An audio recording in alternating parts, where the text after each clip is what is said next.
Matthieu, chapitre 6.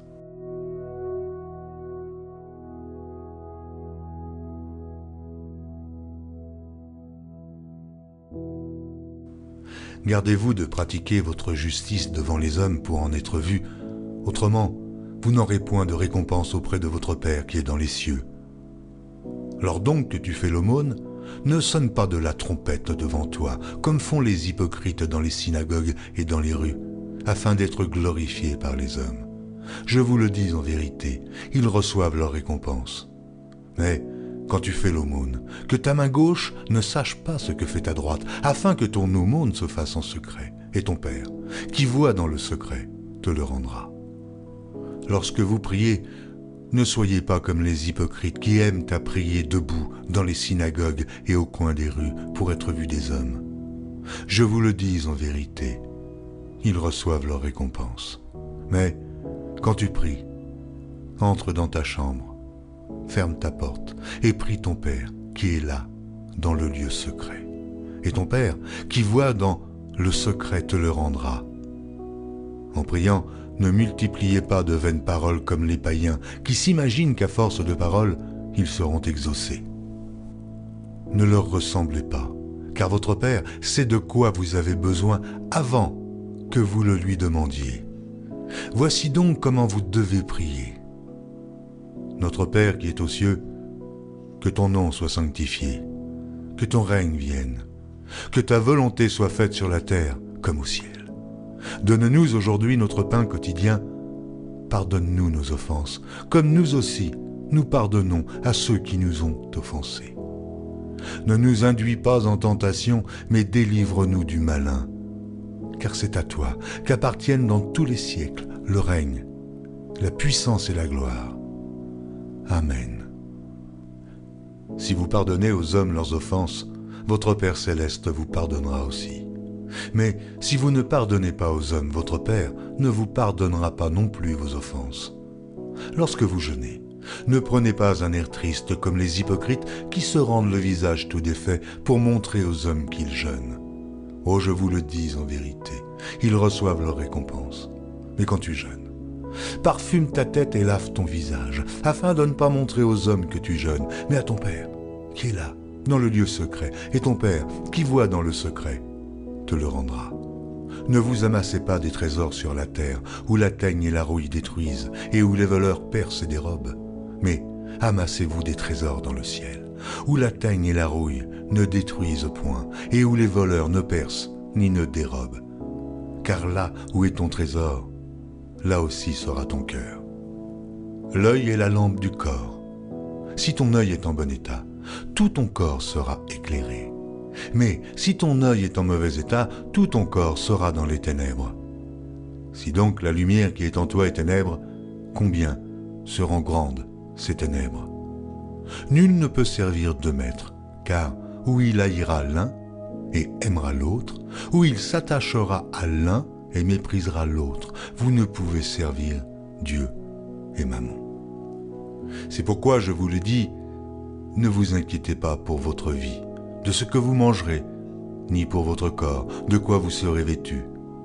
La vie n'est-elle pas plus que la nourriture et le corps plus que le vêtement? Regardez les oiseaux du ciel. Ils ne sèment ni ne moissonnent et ils n'amassent rien dans des greniers, et votre Père céleste les nourrit. Ne valez-vous pas beaucoup plus qu'eux?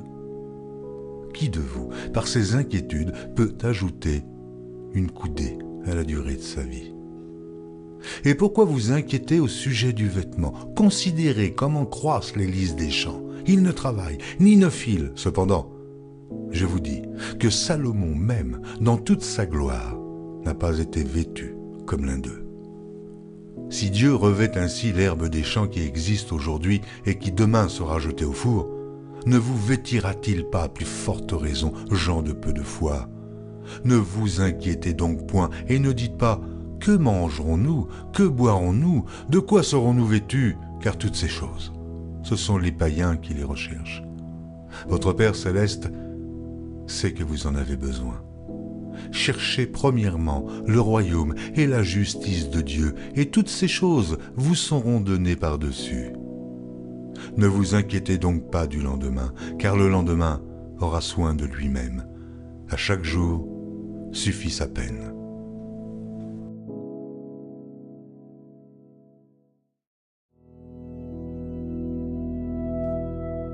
Matthieu, chapitre 7.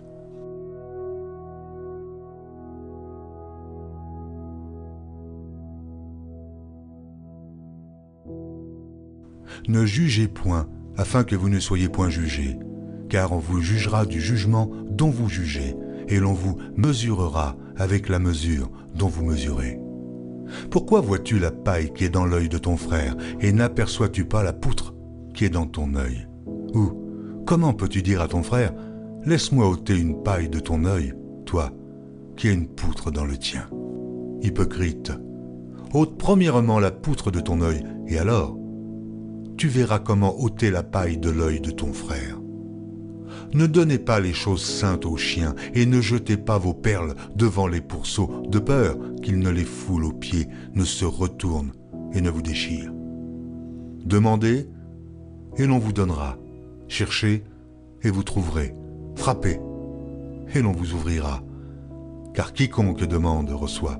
Celui qui cherche trouve, et l'on ouvre à celui qui frappe. Lequel de vous donnera une pierre à son fils s'il lui demande du pain? Ou s'il demande un poisson, lui donnera-t-il un serpent? Si donc, méchants comme vous l'êtes, vous savez donner de bonnes choses à vos enfants, à combien plus forte raison votre Père qui est dans les cieux donnera-t-il de bonnes choses à ceux qui les lui demandent? Tout ce que vous voulez que les hommes fassent pour vous, faites-le de même pour eux, car c'est la loi et les prophètes. Entrez par la porte étroite, car large est la porte, spacieux est le chemin qui mène à la perdition. Oh, il y en a beaucoup qui entrent par là. Mais étroite est la porte, resserrez le chemin qui mène à la vie, et il y en a peu qui les trouvent. Gardez-vous des faux prophètes, ils viennent à vous en vêtements de brebis, mais au-dedans, ce sont des loups ravisseurs. Vous les reconnaîtrez à leurs fruits. Cueille-t-on des raisins sur des épines, ou des figues sur des chardons? Tout bon arbre porte de bons fruits, mais le mauvais arbre porte de mauvais fruits. Un bon arbre ne peut porter de mauvais fruits, ni un mauvais arbre porter de bons fruits. Tout arbre qui ne porte pas de bons fruits est coupé et jeté au feu. C'est donc à leurs fruits que vous les reconnaîtrez. Ceux qui me disent « Seigneur, Seigneur » n'entreront pas tous dans le royaume des cieux, mais celui-là seul qui fait la volonté de mon Père qui est dans les cieux. Plusieurs me diront en ce jour-là, « Seigneur, Seigneur, n'avons-nous pas prophétisé par ton nom? N'avons-nous pas chassé des démons par ton nom? Et n'avons-nous pas fait beaucoup de miracles par ton nom ?» Alors, je leur dirai ouvertement, « Je ne vous ai jamais connus. Retirez-vous de moi, vous qui commettez l'iniquité. » C'est pourquoi, quiconque entend ces paroles que je dis et les met en pratique sera semblable à un homme prudent qui a bâti sa maison sur le roc. La pluie est tombée, les torrents sont venus, les vents ont soufflé et se sont jetés contre cette maison. Elle n'est point tombée, parce qu'elle était fondée sur le roc. Mais quiconque entend ces paroles que je dis et ne les met pas en pratique sera semblable à un homme insensé qui a bâti sa maison sur le sable. La pluie est tombée, les torrents sont venus, les vents ont soufflé et ont battu cette maison. Elle est tombée, et sa ruine a été grande. Après que Jésus eut achevé ses discours, la foule fut frappée de sa doctrine, car il enseignait comme ayant autorité, et non pas comme leurs scribes.